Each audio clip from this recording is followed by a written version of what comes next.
Please like, share, comment, and subscribe to Walk With Me Jesus. Comment down below to every video and we will make a big shout out for you. You can join us also to our community to spread the goodness of God. Let us help each other to share of this word of God and more people to be saved. Jesus is one true and faithful God. Repent, commit, and accept Jesus Christ as your Lord and Savior. God bless everyone.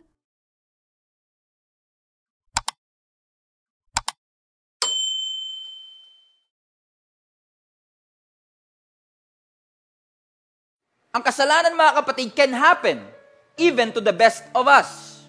Kahit ikaw ang pinaka-mature, pinaka-spiritual na Kristiyano sa buong mundo, ang kasalanan ay may potensyal na lumamon, kumain sa ating pananampalataya. Now, don't get me wrong. God is so gracious. At ang grace ng Lord can cover all our mistakes. Ang grace ng Lord, ibinigay niya sa atin ng libre. Ang pagmamahal ng Diyos, ibinigay niya sa atin ng libre. Bawat isa sa atin ay nakatanggap ng grace ng ating Panginoon. The grace of God covers all our mistakes. However, there are consequences ng mga kasalanan natin that we usually disregard. And we disregard the warning signs bago pa man natin gawin ang kasalanan ito. The other day, yung aking kapatid ay kinasal na, just this Friday. And habang nagme-message yung ninong at ninang dun sa reception, ako nga pala nag-officiate ng wedding, habang nagme-message yung ninong at ninang, binulungan ako ni Jenny. Sabi sa akin ni Jenny, yung wife ko, sabi niya sa akin, Ben, naalala mo nung tayo ang kinasal, may mga ninong at ninang din na nagme-message. Sabi niya, na-realize ko lang na nung mga time na yon, siguro masyado tayong hype sa celebration na hindi na natin na-realize kung gaano ka-importante yung mga payong ibinigay ng ating mga ninong at ninang. Na ang sabi nga sa akin ni Jenny, kapag dumaan ka na sa pagsubok, dun lang magsisink in talaga sa'yo, lahat ng pinayo at kasi lahat ng ninong at ninang sasabihin, ilagay nyo si Jesus sa center ng inyong relationship. Pero madalas nagsisink in lang yan kapag meron ng lamat ang relasyon. Na minsan masyado tayong hype sa celebration, ini-ignore natin yung mga warnings, ini-ignore natin yung mga red flag.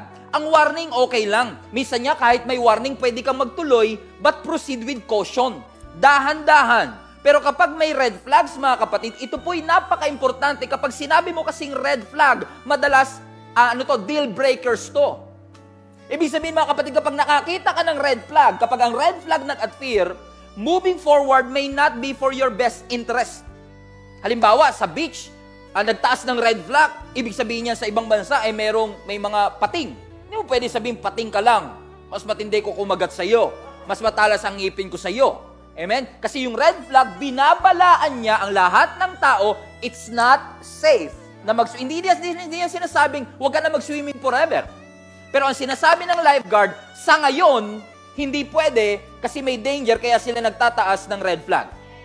Kaya nga sabi ng Proverbs chapter 27 verse 12, a careful man can see danger, at dahil nakita niya yung danger, he will hide himself. But look at this. But the fool never stops. Yung maingat, nakikinig sa warning.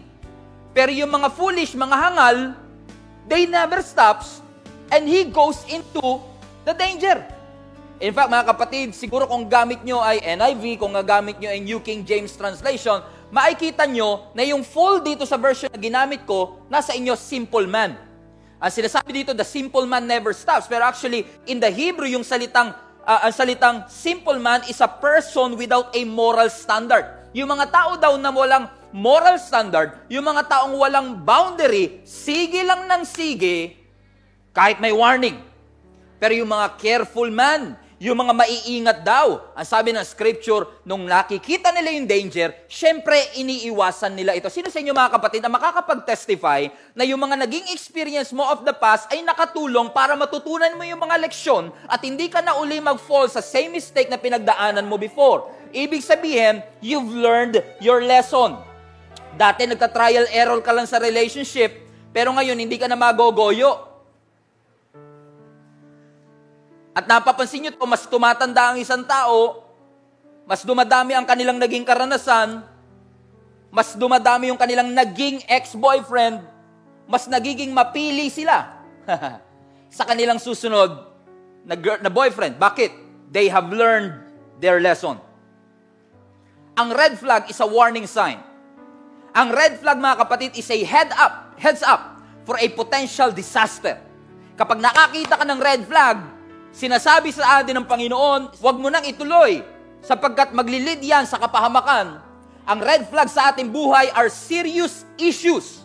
Sapagkat pag di natin pinansin ang mga red flags na nilagay ng Panginoon sa ating harapan, binalaan tayo, nag-warning ang Panginoon, alam natin sa ating sarili, something is off from the inside of our heart. May mali. Hindi mo alam kung ano, pero nararamdaman mo may mali. Ang tawag doon red flags. Something is off inside your heart. Something is off inside your mind. Parang alarm clock. Ginigising ka sa katotohanan. Hindi ko po alam kung agree kayo sa akin, ang alarm clock nakakainis minsan. Kasi ang alarm, it irritates your ear. Nakarinig na ba kayo ng alarm ng sunog? Nakakairita. Ang lakas, tuloy-tuloy, consistent. Pero pag di mo pinakinggan, delikado ka. At listen to me, napakaraming kaibigan sa buhay mo ang parang alarm. Nakakairita sa tenga nila at lagi nila sinasabi, magbago ka na. Mali yan, hiwalayan mo na yan. Nakakairita, but actually, they are your friend. Tinawag mo na nga silang haters. Dahil lagi silang against sa lahat ng desisyon mo. But actually, they are not your haters. They are your friends. Na nagsasabi lang ng totoo. At gusto ka lang iiwas sa kapahamakan. If you know somebody that needs to hear this message, itag nyo na sila ngayon. Because this is going to be deep. This is going to change a lot of us, mga kapatid. At napansin nyo, mga kapatid, lahat ng red flags, lahat ng mali, mas madaling mas madaling makita sa buhay ng iba, pero napaka-tricking makita sa iyong sariling buhay. Uy, mali yan.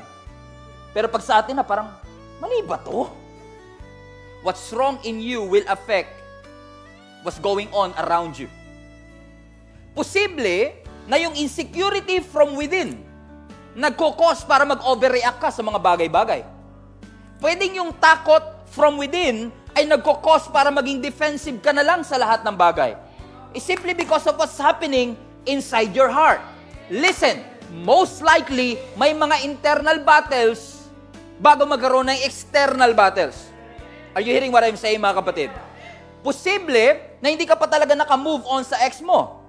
Posible na marami pa talagang unprocessed pain. Posible na meron kang mga emotional need that cause you to respond how you respond. Kaya ka siguro moody. Kaya ka siguro pessimist, lahat na lang negatibo tingin mo. Pag may nag-holding hands, maghihiwalay din kayo. Pag may eroplano, babagsak ka din. Lagi na lang lahat ng bagay negatibo sa iyo. Pwede rin naman na ikaw ay suspicious sa lahat ng bagay. Ako, masyadong mabait yan. Baka may hidden agenda yan. It's too good. Lahat na lang pinagsuspektsahan mo. Sarili mo na lang ang hindi. Lagi kang stressed. Lagi kang irritable. Minsan sabi mo, naku, wag niyong didikitan yan. Mahinit ang ulo, pero araw-araw na lang mainit ang kanyang ulo. Araw-araw na lang siyang stress. Araw-araw na lang broken ka. May season of brokenness. Pero hindi naman ibig sabihin araw-araw broken ka pa din. Araw-araw irritable ka. Araw-araw galit ka. Kasi posible kaya araw-araw kang irritable, there is something, may red flags. Warning sign na yan. Dumaan lang yung langgam, uminit na ulo niya. Tas yan ang papakasalan mo? Ano ba? Matawid ka. Pati bubuyog, overspeeding. Ano ba? Lagi kang irritable, lagi kang galit. May mga iba sa inyo, mga kapatid, I don't know who is this for. Kailangan nyo uminom ng alak para kumalma. Kailangan nyo manigarilyo para kumalma. Kasi feeling mo, yung sigarilyo, yung alak ang makakapagbigay sa iyo ng kapayapaan. May iba naman, pag nakita mo, laging malungkot yung mata, lagi umiiyak sila. Hindi ko sinasabing masama umiyak. May mga season of crying, pero may kilala ba kayo? Oras-oras na lang. Napaka-dramatic ng buhay. May mga dramatic, pero merong mga overly dramatic. Which is not normal. Something is off. Kristiyano ka, hindi dapat ganyan yung language mo, di ba? Bilang Kristiyano, hindi dapat ganyan yung respond natin. Dapat we respond with love. We respond with care. Something is off. Spiritually speaking, maaaring maraming red flags sa atin na tayo mismo we cannot discern or we don't discern. Yung Word of God na lagi mo naririnig, it doesn't excite you anymore. Dati excited ka to listen to the Word of God, but not right now. Naririnig mo yung boses ko, but you're not really paying attention to it. Because nawala na yung excitement. Nawala na yung passion natin. That's not who you are. You used to be very passionate. You used to be very excited for the Word of God. What happened? Hindi ba sign na red flag na nawawala na tayo ng unti-unti ng joy and passion? Na yung dating joy, yung dating delight, ay pinalitan natin ng responsibility at pinalitan natin ng ritual? Something is off. But let me just tell you this. Kahit maraming off sa buhay mo, God can fix you. Just pray to God and say, Lord, fix me. Fix my internal battles. I-process mo yung unprocessed pain. Lahat ng mali sa aking buhay, Lord, kailangan kita ngayon at kailanman. Kailangan mong malaman na ikaw lamang ang tunay kong minamahal. Claudine chapter 5 verse 16. Biro lang. May warning light. May caution light. And we need to fix it. We need to address it. Alam mo may mali sa iyong katawan pero hindi mo pinahinga. You ignore the pain. Inignore mo yung tiredness. Magugulat ka na lang. Cancer pala. Because you ignored the warning signs. Listen to me. Ang mga warnings, ang mga alarm, nandyan yan para i-inform ka ng risk. The risk is ahead. May red flag. Mag-ingat. Proceed with caution. Ibig sabihin, kapag may mga red flags na binibitawan ng Panginoon sa ating buhay, mag-ingat ka. But watch this. Pero merong greater risk. Ang greater risk, pag inignore mo yung warning. Pag inignore mo yung red flags. Risky na tumuloy ng walang pag-iingat. Pero mas risky pag hindi mo pinapansin ang mga warning signs. This is exactly a picture of what happened to Samson. Now, kilala naman natin si Samson, physically, he was strong. Like ko nga sinasabi, etong si Samson, dahil sa kanyang physical strength, lahat na yata ng mga gym, gustong ipangalan sa kanya. Basta muscle, Samson yan. Bakit? Alam natin si Samson, malakas siya physically. Pero alam niyo ba mga kapatid na si Samson ay kinompromise niya yung kanyang spiritual vow? At nag-result ito ng matinding consequences sa kanyang buhay? Kung hindi niyo po natatanong, alam ko tinatanong niyo na ngayon, ramdam ko, si Samson po ay Nazirite. Ibig sabihin mula pagkabata, itinalaga na siya. Pag sinabi mong Nazirite, in the Hebrew, Nazir, ang ibig sabihin niyan, consecrated. Ibig sabihin ng Nazir, separated. Ibig sabihin, si Samson hindi ordinaryong baby boy. Siya yung klase ng baby boy na itinalaga ng ating Panginoon, okay, para sa specific purpose. Ano ang specific purpose? Amen? To save the Israelites from the Philistines' power. So para ma-exercise yung kanyang pagiging Nazirite, para ma-exercise ito, 3 bagay yung bawal sa kanya. Una, bawal siya uminom ng wine. Pangalawa, bawal siya magpagupit ng buhok. At pangatlo, bawal siya humawak ng anumang patay. Ibig sabihin mga kapatid, kung gagawin niya lang tong 3 ito, yung kanyang vow masusunod niya up to the end of his life. But unfortunately, sa mga buhay na nangyari kay Samson, sunod-sunod ang mga bagay at mga red flags na nasa harap niya, pero inignore niya na nag-end up kung bakit si Samson nagsimulang maka-Diyos, pero nagtapos na walang Diyos. Ang sabi ng Judges, chapter 14, verse 1 to 3, Samson went down to Timnah and saw there a young Philistine woman. When Samson returned, he said to his father and mother, I have seen a Philistine woman in Timnah. Now get her for me as a wife. Now, listen. Si Samson, physically strong, but weak in many areas of his life. In fact, ang isa sa pinakamatinding weakness si Samson, babae. Sabi ng verse 1, bumaba si Samson sa Timna at nakakita siya ng young Philistine woman. Everybody say young woman. Pero ang problema, Philistine. Red flag. When he returned, nagustuhan niya itong babaeng ito. Ang sabi niya sa kanyang mga magulang, watch this. Ang sabi niya sa kanyang mga magulang, may nakita po akong babae sa Instagram. Ay pagkaganda. Ang sabi ni Samson ngayon, pwede niyo bang kunin siya sapagkat gusto ko siyang mapang-asawa na walang masama doon sa young and woman. Ang red flag, Philistine. She was a Philistine. Bakit red flag, Pastor? Samson was attracted to his enemy. They were not supposed to intermarry. Hindi sila pwedeng magpakasal. Pero dahil attracted siya, he doesn't care. Kahit may red flag na obvious, he ignored the warning, at ang sabi niya pa sa kanyang mga magulang, I need you, mom and dad, to get her for me because I want to marry her. Listen to me mga kapatid. Whatever attracts you has the potential to distract you. You must be reminded, si Samson ay merong vow. Do you agree with me mga kapatid? At bilang Israelites, alam nila na hindi sila pwedeng magpakasal sa ibang lahi. Alam ni Samson, ang mga Philistine, dinidefeat. Alam ni Samson yung mga Philistine ino-overcome. But instead na i-defeat at i-overcome yung mga Philistine, he was in love with this Philistine woman. In other words, pag Philistine woman, off-limits dapat. Hindi pwede. Ibig sabihin, right there and then. Matagal ka na ba dito? Yes, matagal na ako dito.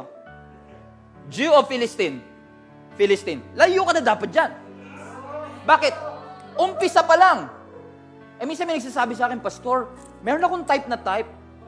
Oh, type ko to. Gwapo, matalino, kaso hindi Christian eh. Tingnan mo ha, umabot ka na sa pangatlo, na dapat yung hindi Christian, yun yung number 1. Kaya hirap na hirap kang i-consider, kasi nauna yung gwapo at matalino. It was supposed to be off limits. At once na ma-inlove ka sa off limits, delikado ka dyan. Once na tayo ay ma-attract sa off-limits, trouble yan. If you step outside your boundaries, listen to me, kung lalabas ka sa mga boundary ng Diyos, you are compromising the God-intended future for your life. Red flag yan. Pero ang sabi ni Samson, Mom, I want her. She's the right woman for me.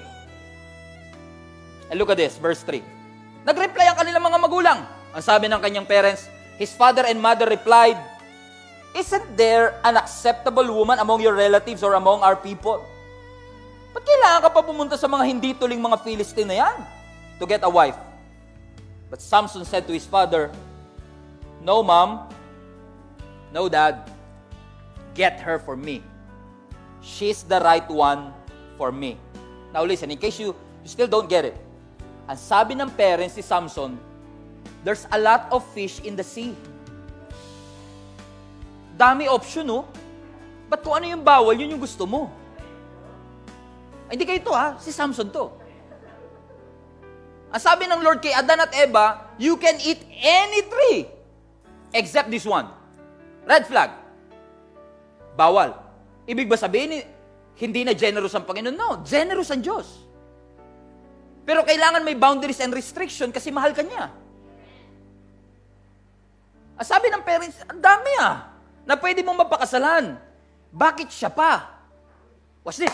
But instead of heeding to his parents' opinion, instead na mag-submit sa kanilang kagustuhan, ang sabi ni Samson, she looks, watch this, red flag, she looks good to me. Red flag yan eh. Hindi lahat ng good for the eyes, good for the soul.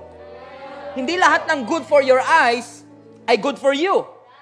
Get her for me. Now, you must understand, kasi nasa ibang part ng scripture na yan, maaaring sinasabi niyo, Pastor, you don't realize you are taking this out of context. No, let me put this in the context. This is the context. Okay, this is the context.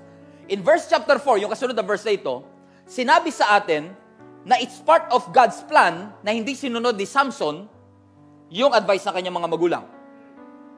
Okay? So, ibig sabihin, ang kalooban ng Panginoon is to technically, si Samson, mapang-asawa talaga itong Philistine woman para mag-create ng opportunity to confront the Philistine. So, syempre, ang interpretation natin, ba't mo pinipigilan yung plano ng Diyos? Gusto nga ng Diyos, pakasalan niya. Teka lang, ang Diyos hindi siya bumabali ng anumang rule. Si Lord din ang una nagbawal sa kanila na makasal sa mga Philistines at hindi babawiin yun ng Panginoon to be an exemption to the rule. Dahil lang gusto niyang itrap ang mga Philistines? No. Yan lang ba talaga ang paraan para matalo ang Philistine? Maraming paraan. But this verse is implying na kahit na mali ang desisyon ni Samson, ginamit ng Lord yung kanyang maling naging desisyon para pa rin makatulong na ma-serve yung purpose ng Panginoon sa kanyang buhay. So don't get me wrong. Inalaw ng Panginoon pero hindi ibig sabihin gusto ng Diyos. Inalaw ng Panginoon pero hindi ibig sabihin masaya ang Diyos sa desisyon na ito. Ang gusto lang sabihin sa atin ng Panginoon, ginamit ng Lord yung maling desisyon ni Samson, pero hindi ibig sabihin exempted si Samson sa mga consequences ng kanyang maling desisyon. Ulitin ko ulit. Ginamit ng Lord yung pagkakamali ng desisyon, pero hindi ibig sabihin exempted na si Samson sa mga consequences ng kanyang mga maling desisyon. Hindi kasi nakita ni Samson ang bigger picture. Hindi kasi nakita ni Samson yung compromise na gagawin niya. Kasi ganun pag magkakasala ka, hindi mo talaga makita. Lahat ng mga taong nagsasabi sa yung mali yan, haters sila. Mali sila. Friend, something is off. No, you're off. Friends, over na tayo from now on. Because you're so consumed, hype na hype, you ignore the warning. Hindi niya na-realize that he is sleeping with his enemy. Ang alam niya lang, in love ako Kaya nga may mga parents na nilagay ang Diyos para magpaalala sa atin. Kaya nga may mga link-up leaders tayo para magsabi sa ating, red flag yan. 3 weeks ka nang hindi umaattend ng online service. Matatag ako. Kahit 3 years ako hindi magsimba, kaya ko to. Ang sabi ng leader mo, red flag yan. Hindi yan makakabuti sa'yo.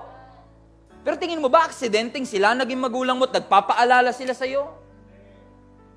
Now, I'm not saying lagi silang tama. Hindi lahat ng sinasabi po ng parents natin tama. Hindi po lahat ng sinasabi ng link-up leaders natin tama. Hindi lahat ng sinasabi ng mentors natin tama. Hindi lahat ng sinasabi ng mga leaders natin tama. But, it's foolish and destructive not to consider their inputs. It's destructive. It's foolish not to consider their inputs. Kapag may mga payo sila, pakinggan natin. May sense yan. Kahit pa hater ang tingin natin dyan, may konting katotohanan dyan. Kasi kapag hindi po tayo nakinig sa kanila, we are creating a habit and a cycle na pwedeng maging stronghold sa ating buhay. So you better listen. You need direction, you need correction, you need perspective, you need collective wisdom. Hindi porke tapos tayo ng pag-aaral, alam na natin ang lahat. And God will use your parents, your leaders, your teachers, even your members. You guys are teaching me a lot of things. And I need to apply that wisdom because collective wisdom is necessary for me. At least for me. To lead this church well.